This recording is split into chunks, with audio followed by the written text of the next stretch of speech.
Parachute Poppies is a podcast about two fathers who are also U.S. Army Paratrooper war veterans. This is not about guns, violence, or politics. It's actually about the thing nobody ever talks about. The most awesome thing in the world. Being a dad.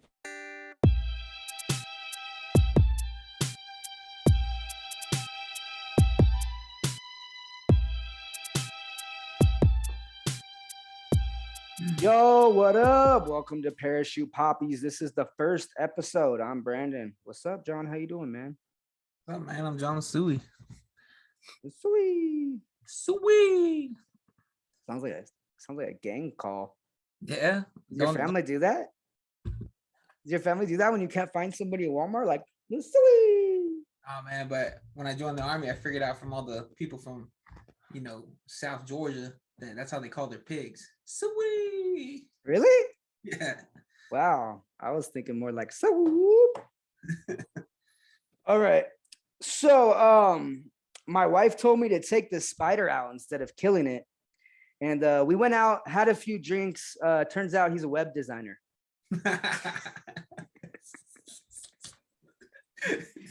Yeah, that's a good one. We're gonna try to hit you with a dad joke. Start off every episode. This episode, we're gonna focus on some introductions about us, some dad dynamics, and then we're gonna talk about finding out that you're gonna be a dad, which is a pretty litty McTitty part of the process, I gotta say. So, how do we know each other, man? You want to talk about that? How you know me? Yeah, so station Fort Bragg, North Carolina. HR professionals. This guy came in about 6 months after I did. He was from SoCal, I was from NorCal. Thought he was pretty dope. We liked the same stuff, had the same lingo, which is pretty rare in the South because you don't really hear people go, dude, But no, it was cool, man. It was like family at first sight, right? Yeah, I got to agree. I guess like Californians, we have strong nature, so you tend to like flock to each other. And not only that, do we gang up on people that ain't from Cali, or like if we know somebody that's from Cali, but they're from a part of Cali that we know that is not as dope as the part that we're from. You know what I'm saying? We're from two different spots, but they're like the same kind of spot. Similar cultures, yeah, for sure. Yeah. And then you got there was remember Jaeger? There was a soldier from the suburbs. From the burbs. He's like, I'm from Dago. He's like, no, I'm actually from Santee. And I'm like, all right, you're never gonna not hear about this. Do you remember what you called him? Redneck or something? Call him a valley. A valley girl? All right. So yeah, we met each other somewhere in the end of 2010. Yeah, we worked together in the Army, human resources guys. I was that by nature. You were kind of forced into that, and now you're still doing that. I've been out of the Army since 2017, so it's been about 5 years. You're still in, but we're still friends. I'm out here in Guadalajara, Jalisco, Mexico, which, if you don't know where that is, it's the second biggest, most populated city in the whole country of Mexico, and it's the southwest part of the country. So closer to the Pacific side. Always. Over here in North Country, Fort Drum, New York, upstate. It's the most country part of this liberal state, but it's not too shabby. I kind of like it. Oh, really? Yeah. That's cool, man. Yeah, it's a slow pace area. It's not like the city. Uh-huh. Every once in a while, we miss the city. We miss the metropolitan, vibes. Yeah, but you don't miss traffic. That's for sure. Never that. No, I hate traffic. Yeah.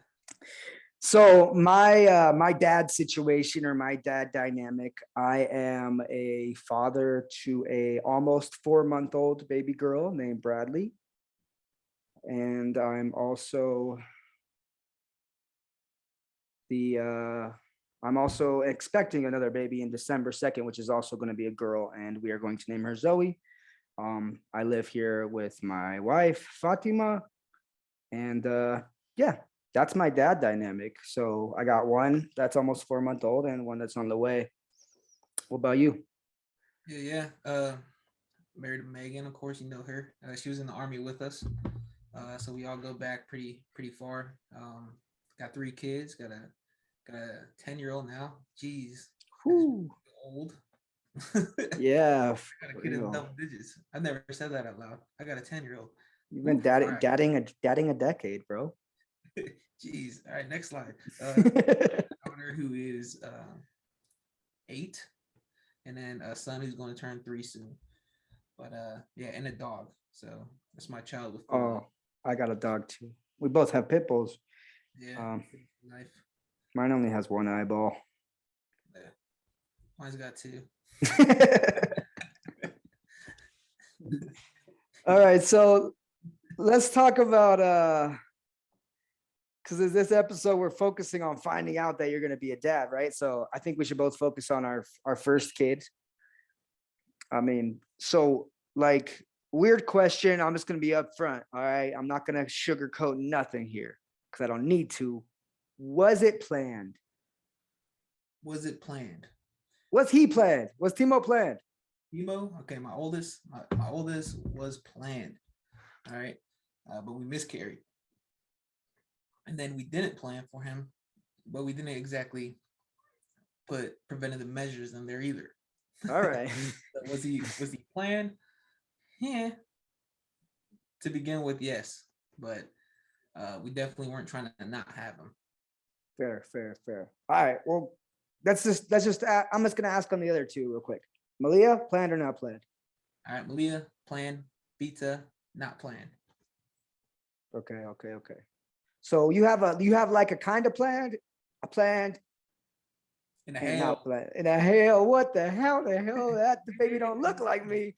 Every time I look at him, no, I'm just kidding. Oh man, I was like, this time we record, I'm not gonna say anything that's gonna get me slapped by your wife. It took me about 6 minutes, bro. Yeah, no, we love him to death, but he is a pandemic baby, and pandemic babies are a little bit more pugnacious and rambunctious because they were kept in the home for about 1.5 years before They haven't come out with the vaccine for that yet. Yeah, I need to. Yeah. So yeah, like I said, my first one, well, the only one I have right now is adopted. So I don't think you can be more planned than that. So definitely planned. Last year, November, I was told by a genealogist that I couldn't procreate, which I already had an idea that might be the case. And then I met my girl, told her I couldn't make kids, and she was like, "Hold my beer." So I held her beer, and she found me Bradley, and found us Bradley, and so that happened real fast. So it was awesome. And then of course, I don't know, I guess I would say kind of a Timo situation. Like I wasn't not planning with this pregnancy, but I wasn't preventing, because why would I prevent if I thought that I couldn't have kids? right. So I was taking a bunch of supplements, whatever, God's will, maybe this will work. And I did this stuff called baby dance. Yeah. What a name, right? Yeah. Baby dance. So baby dance is like a lube. And you basically, like, right before you're about to nut, you just nut that into there, and then you nut on that nut. So it's pretty much like a threesome. And have you ever watched curling, like Olympic curling, Winter Olympics? I honestly, no, I have not watched Okay, well, it's like this big puck, okay? One guy pushes it, and the other people have brooms, and they're like to get it, to try to direct it. Yeah. Okay, it's called curling, yes. Yeah. So baby dance is my curlers, and I just shoot my shot. Yeah. So baby dance pretty much just like right into they do like that, and they get it right into the egg. So it pretty much just boosts it's a slip and slide for your nut. See, I would have went with like fertilizer. Yeah, that's why you're not. That's why God didn't want you to have to use baby dance, because you would have called it something boring like that. So the baby dance first dose, it comes in a box of 6, bro. First dose, that's the only dose I've used. I got 5 still sitting in there. The first baby dance got her pregnant. She's 5 months pregnant today, and yeah, so it's stable. Thanks, man. Yeah, Girl. Yeah, it's girl. baby so dance, like, baby dance. If you're semi-congrats. out there listening, sponsor Baby this man dance. right now. Babydance.com. Plug on your business right now. Yeah, let me get some baby dance swag. Yeah, free samples. Jalisco, Mexico. I got a question, man, and this is about a very personal moment, but that's the point of this. How did you find out you were going to be a dad? Oh, so pretty epic story, right? So, have you ever heard the myth that men get morning sickness too? Get out of here. Yep. So, is legit, it a myth? Right? Is it a myth or is it a legit? So, because the way you said, have you ever heard of the myth? That's kind of like a. Because when I first heard about it, it was a myth to me. Okay. Right. So you remember Megan was in the Army with us, and she was part of the WLC detail, or the basic leader course detail. And for those of you who are not in the military, that's the primary military education that you take before you become a sergeant or an NCO. But she was part of the detail to help support that school. And I called it Pinecone Police Call, but anyway. So I went to go drop her off one morning, and we rolled up, 2002 anniversary Z28, no big deal Camaro. All right. And then I'm feeling great. Everything's good. It's a normal morning. We had breakfast. We went and got some coffee. We're feeling good. It's going to be a good day. It's a beautiful day at Fort Bragg. And then she gets out of the car. But before so let me back up. I start pulling up to actual BLC, and I start feeling sick, like to my stomach. I'm like, oh, that's weird. Like it just came out of nowhere. She's like, what are you talking about? Like my stomach, right? So like we didn't think much of it. Literally just drove like another 10 feet, and I pulled out to the side of the road, and I'm like, no, something's wrong. She's like, you sure? Like you were just good like 30 seconds ago. So it just like onset, it was like you were feeling totally normal, and then feel like shit. Like that, man. Like that, bro. And then I was like, I gotta puke. She's like, what? And so I opened the door and I lean out, and I just started just vomiting. There's no more to this. There wasn't like you weren't hungover. There's no like you didn't have Little Caesars the day before. Nothing, man. In fact, there was nothing in my stomach because my puke was yellow and I didn't know why. But apparently it's your stomach acid. So like my stomach was empty. Like I didn't eat really a big dinner that evening or the evening before, and then did PT and didn't really eat a big breakfast. But I don't even think I ate a breakfast at all. But we just got coffee, and then I just started puking, and it was just yellow, just acidic, liquids coming out. Anyways, not to take forever, but I was super sick, like half the day. And then got better in the afternoon.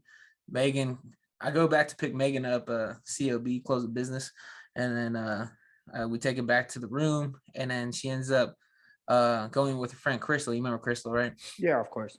And then they went and got a pregnancy test. I didn't know this, but then she's like she knew it. She's because she's a firm believer in all that, stuff. And then she's like, hey, I know why you're throwing up. And I was like, why? What's up? Like, tell me. She's like, you got morning sickness because we're pregnant. What? That's yeah. so dope. And then so I mean, long story short, that's how I found out I was throwing up. And you're still the woman in the relationship, right? Like 11 years later? Non-binary. But... I'm not trying to put labels on this, dude. Stop. This wasn't a political podcast. There's nothing wrong though if you are in that situation. Disclaimer. All right. Was mine planned? Well, yes. All right. How I found out I'd be a dad, right? Well, the first baby, of course, she's adopted. So that's how I found out, because I chose to be a dad. But the second time, my dad was visiting here because I had just just took home Bradley from the hospital 2 days before, and he wanted to, get some granddaddy bonding time, see his son's first dad moments, all this jazz.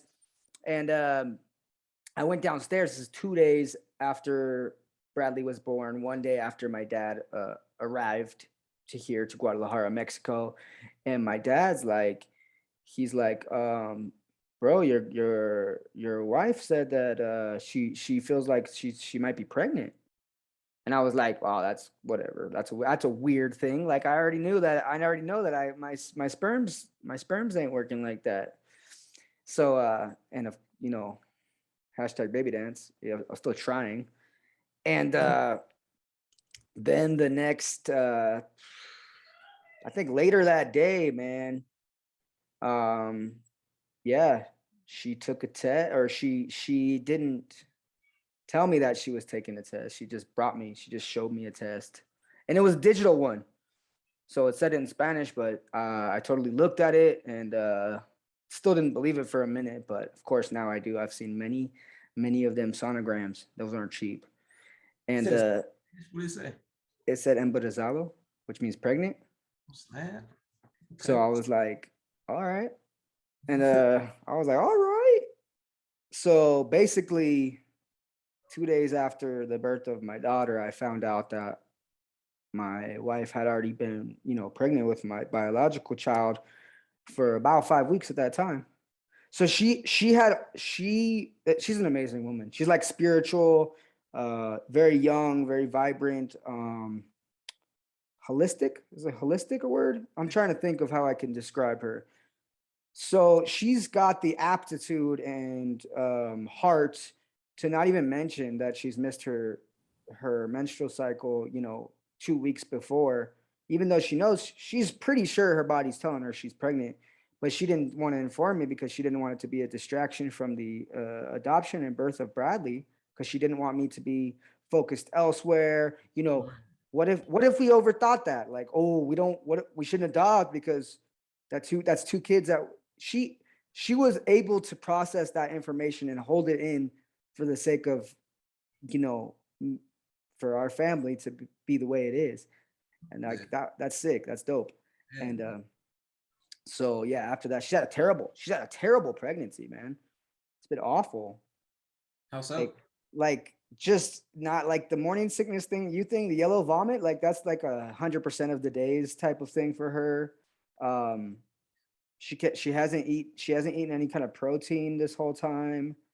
The smell of garlic or onion will make her vomit. She lost weight. It's like we do, like every 2 weeks we go to the doctor because we like want to stay on top of this. And she was losing weight up until this last time. Was the first time that she didn't lose weight. And that's good.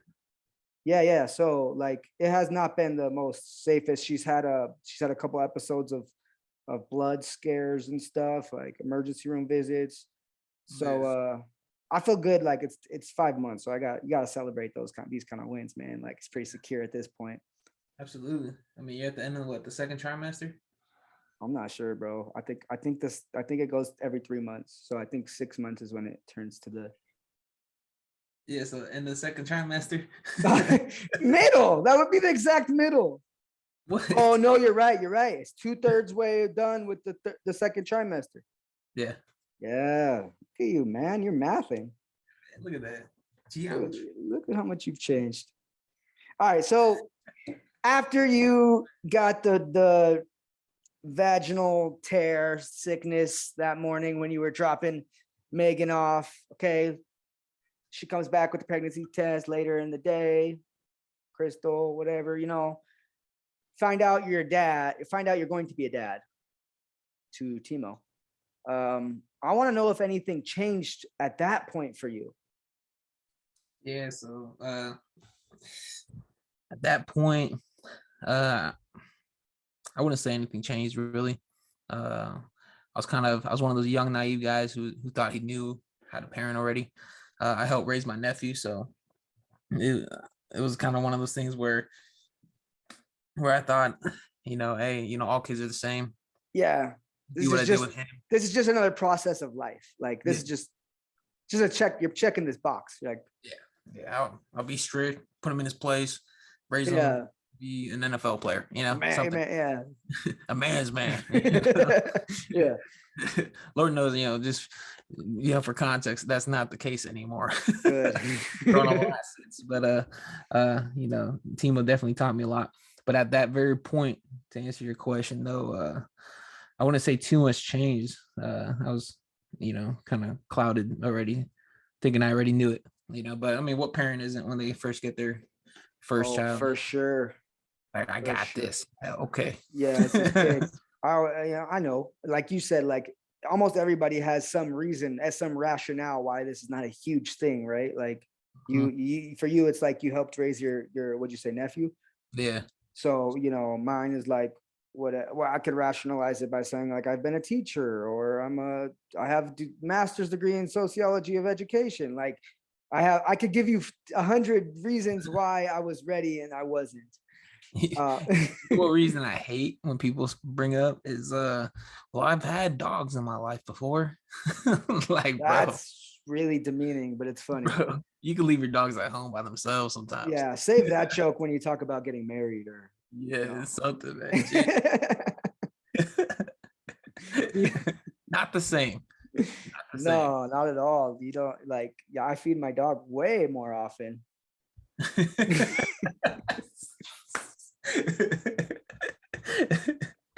Did you say you only give him one bowl a day?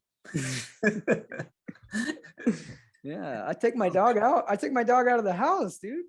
That was good. Totally kidding. I'm very involved, loving. Excuse me. He's always been quick-witted.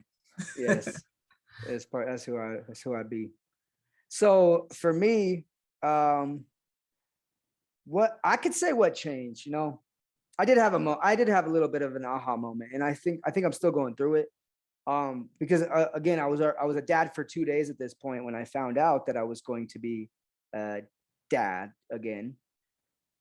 So it's a little bit different, of course, because even it was the first time I found out I was going to be a dad, but I was already a dad.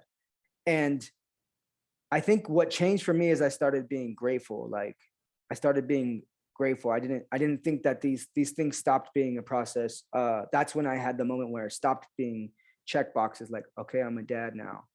Okay, like I'm gonna bought a home. Like, okay, I got married. Whatever your process is, your idea of you think of your mountain of life is. Like, this was so unexpected for me, that I started just being grateful for the people in my life, around my life. And now I'm not saying I'm like perfect or good by any means yet, but I started recognizing that the other sources that contribute to my happiness and the things that I have besides myself.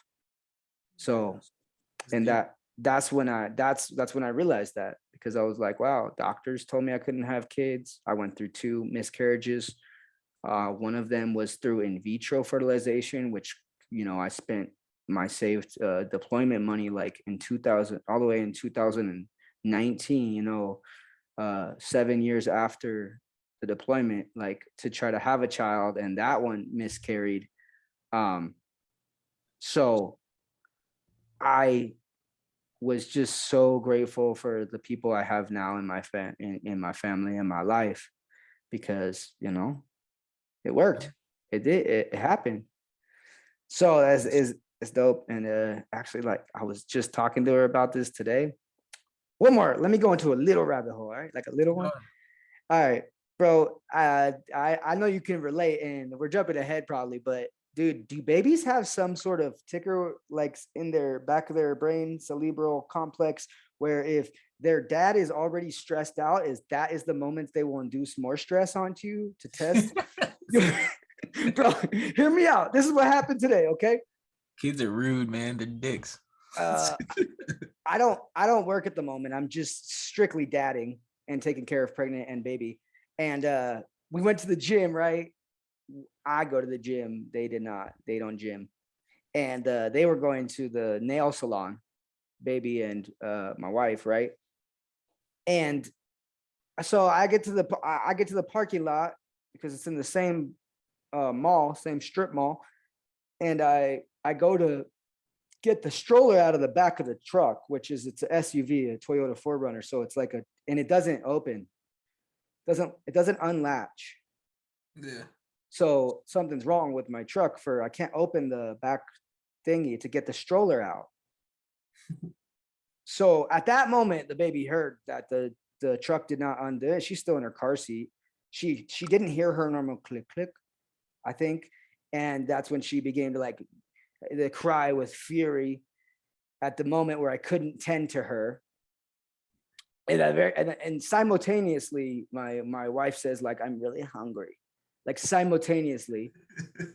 And like, I think they just have some characteristics that really want to push you to see how much of a patient human being you can be. So this gets better, bro. I decide to roll down the rear window to get the stroller out and think of this as a later branded problem so that I can take care of my people. And I take the stroller out. I roll down, take the stroller out. The window doesn't go back up, dude. And you can't, I mean, not let alone Mexico, but anywhere. You can't leave your truck in a parking lot with open. I got crying baby, hungry wife, and I can't leave the vehicle, man. You haven't even gotten into the mall yet. No.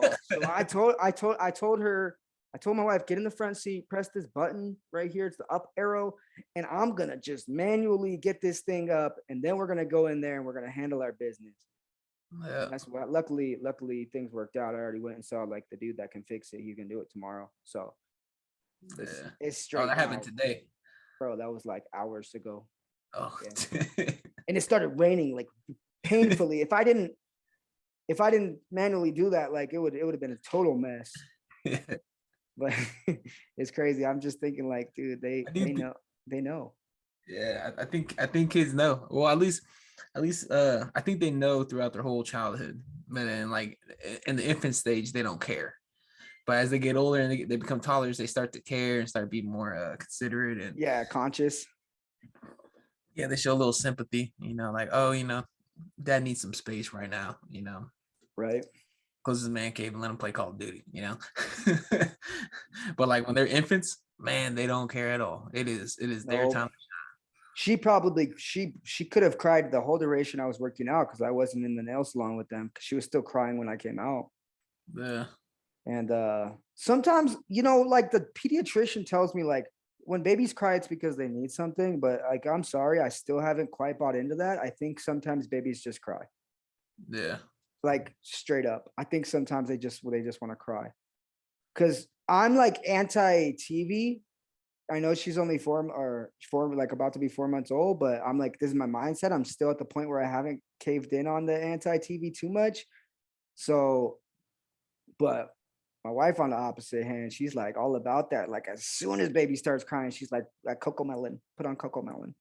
And I'm like, bro, no, first of all, the sound of Coco Melon might be more annoying than the baby crying. Yeah. I mean, yeah. And it's like every scene is like the exact amount of time. So every scene I think is like 7 seconds or 8 seconds, and it switches another 8 seconds switches. Really?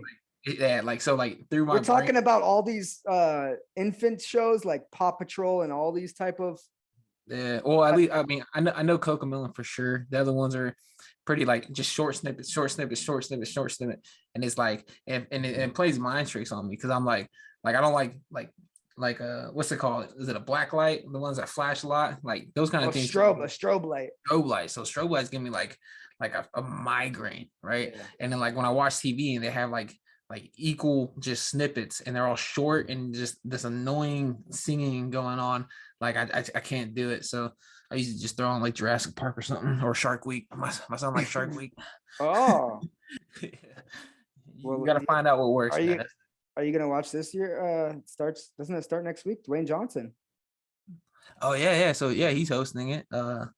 Definitely am going to try and watch it, not because of Dwayne Johnson.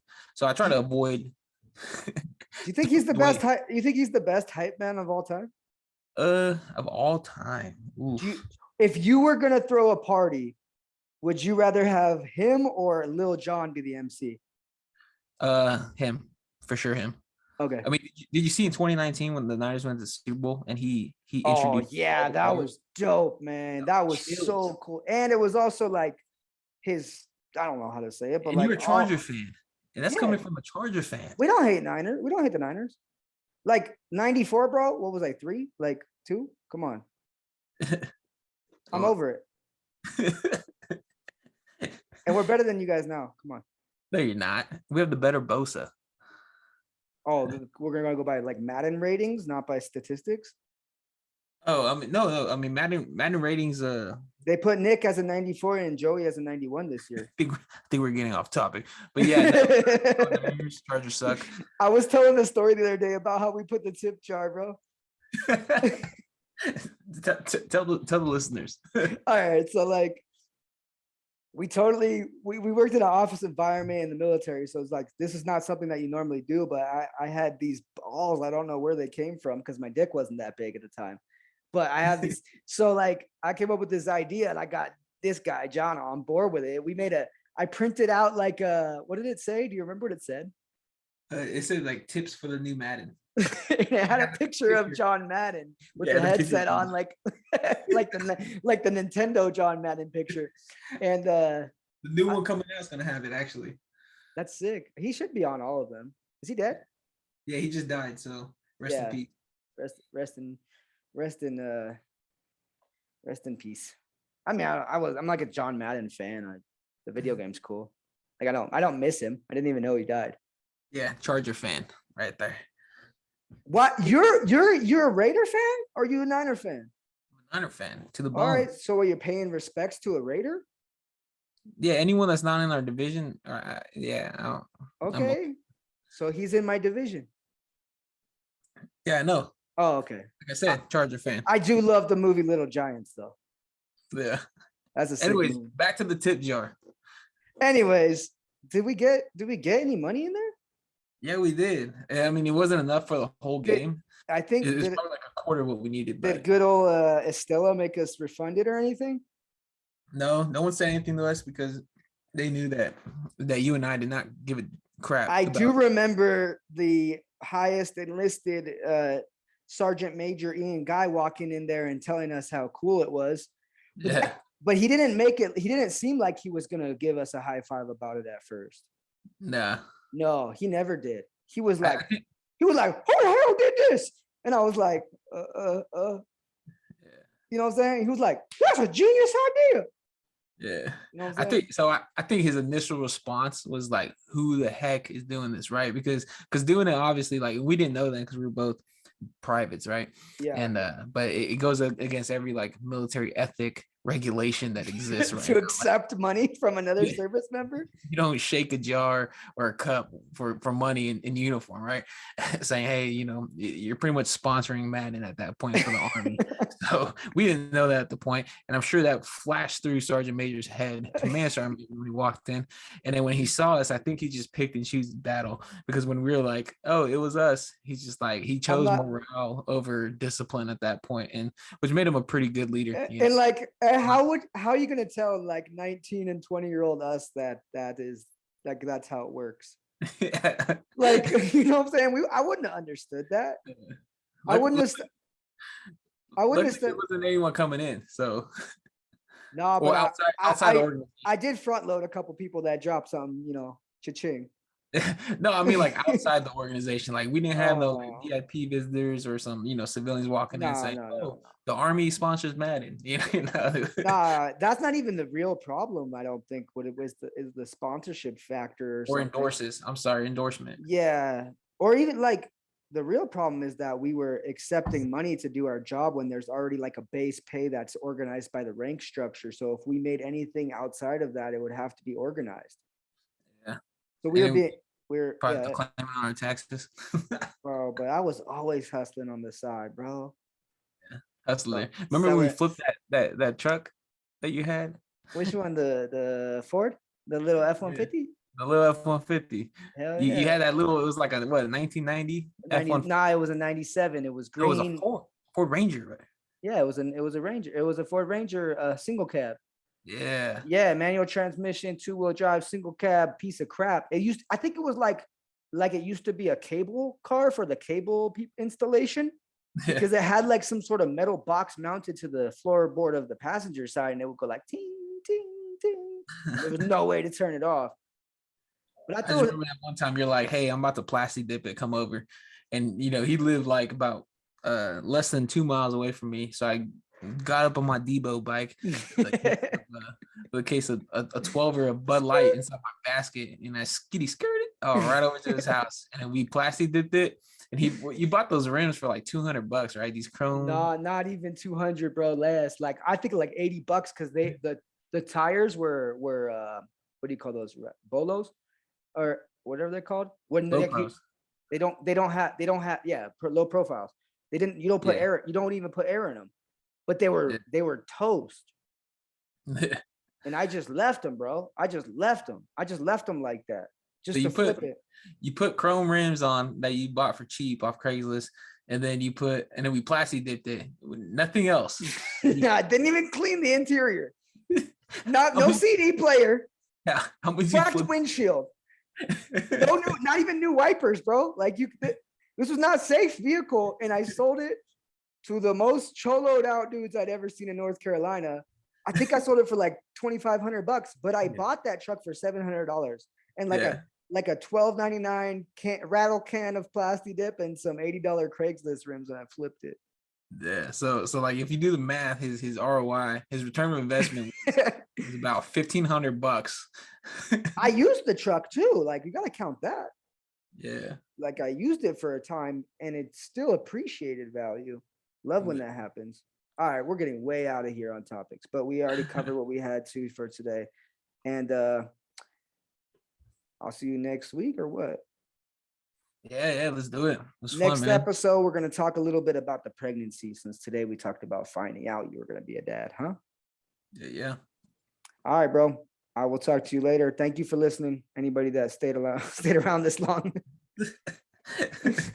Later. As you can see, we've been friends for a while, except for Afghanistan, if you remember that. Yeah, Corporal. Different episode. Peace.